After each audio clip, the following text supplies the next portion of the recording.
The overall goal of this procedure is to identify Plasmodesmata localization signal in target proteins.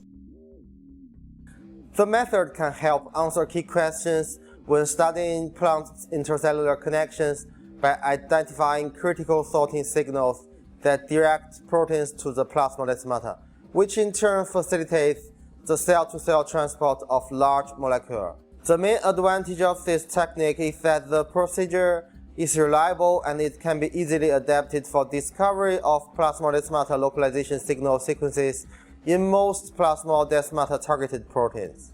Visual demonstration of this method is critical as the plant infiltration and preparation for confocal observation steps are difficult to learn by typical print-based publication.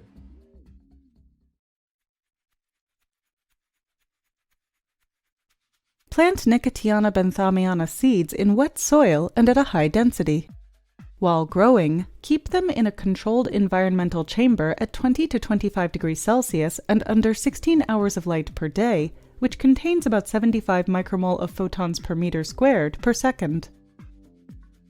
After the diameter of the euphil reaches half a centimeter, carefully transfer the seedlings to larger pots and continue their growth in the same chamber under the same conditions.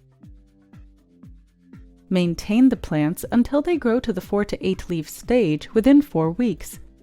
At this point, the largest leaves should be 4 to 6 centimeters in diameter.